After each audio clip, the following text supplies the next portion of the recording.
If your gut could talk, 10 things you should know. Your body is constantly communicating with you.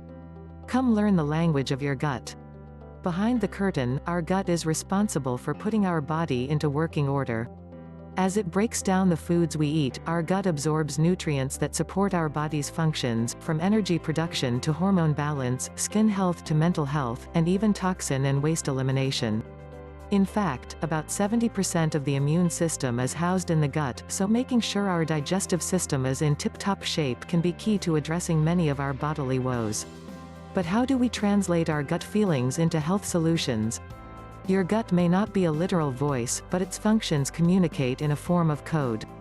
From complete silence to hunger grumbles and bathroom habits, get insight into what's going on inside. 1. Is your poop on schedule? Normal poops can occur anywhere from 3 times a week to 3 times a day. While each gut is different, a healthy gut often has a pattern. To put the timing in perspective, it generally takes 24 to 72 hours for your food to move through your digestive tract. Food doesn't arrive in your large intestine, colon, until after 6 to 8 hours, so hitting up the toilet happens after that. So don't scare yourself into sitting on the toilet waiting for the drop that can lead to hemorrhoids. If your schedule is off, it could be constipation.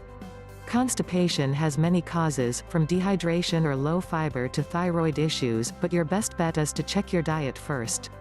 Make sure you're drinking enough water and include a variety of fruits and vegetables in your diet. Pissed. If you're not pooping regularly, you could be holding onto food you ate days, even weeks ago. Waste hanging around longer than it should also means it putrefies in your body longer, a potential cause of smelly gas and other health problems. 2. Processed foods are space invaders. Processed foods can cause inflammation in the lining of our GI tract, the exact place where food is absorbed. Your gut may not recognize what you've eaten as digestible food and instead interprets the presence of foods like high fructose corn syrup or artificial ingredients as an attacker. This sets off an inflammatory response in which our bodies are literally fighting these foods as if they were an infection.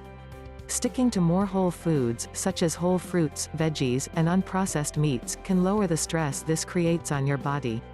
3. Not always a fan of gluten. There's evidence that gluten increases intestinal permeability, also referred to as leaky gut, even if you don't have celiac disease. This means that particles like undigested food and waste, and pathogens like bacteria, can pass through the compromised lining of your intestines, get into the bloodstream, and cause overall inflammation and illness. The best way to see if gluten is a no-go is to eliminate gluten completely for at least 4 weeks and see what your gut says when you try it again. Be sure to read labels and ingredient lists. Wheat can be found in a lot of unsuspecting foods as a binder, filler, etc., such as chewing gum, salad dressing, potato chips, spices, and more. Why do you feel worse when reintroducing gluten? An extended period of eliminating gluten can reduce the body's enzymes that break down gluten and other grains. This can contribute to more symptoms when reintroducing it later. Supplementing with the enzyme and PEP may be helpful for people with gluten sensitivity who need to follow a long-term gluten-free diet, but want to minimize symptoms from accidental exposure. 4. It gets lonely without prebiotics. If you've recently taken antibiotics, you'll need to help your gut make new friends again. Antibiotics wipe out all bacteria, including the good ones known as probiotics, such as Lactobacillus and Bifidobacterium. Prebiotics, like onions, garlic, asparagus, bananas, and legumes, play a different role from probiotics. They're dietary fibers that feed the good bacteria in your gut, help reinoculate your microbiome, and offset the effects of your altered gut flora. Birth control pills may also alter your gut environment as well. 5. Fill me up with sauerkraut. Along with your pals prebiotics, your gut needs a healthy dose of probiotics to keep your body systems strong. Fermented foods like kimchi, sauerkraut, miso, and tempeh, and beverages like kefir and kombucha, have live cultures that help your gut break down foods and improve your immune system. If you don't already consume fermented foods, start off with 1/4 cup at a time and work your way up to larger amounts. Diving right in with a bigger serving may cause digestive upset. 6. Feeling down? It might be your food. When your digestion is compromised, our bodies can underproduce neurotransmitters, like serotonin. 95% of serotonin is produced in the small intestine. Low serotonin is attributed to anxiety, depression, and other mental health issues. It may not be the case for every person with these issues, but cleaning up your diet may relieve brain fog, sadness, and low energy. 7. Sleep in on the weekends. Don't feel guilty for skipping brunch to get an extra hour under the covers, especially if you haven't been sleeping right during the week. Researchers are still looking into the gut-sleep relationship to verify if improving your gut health will affect sleep, but there's definitely a connection between poor sleep and the bacterial environment of your gut. Getting enough sleep helps lower cortisol levels and allows time for the gut to repair itself. So slide your sleep mask back down over your eyes and embrace your next late morning. 8. Slow and steady wins the race. If you're a slow eater, pat yourself on the back.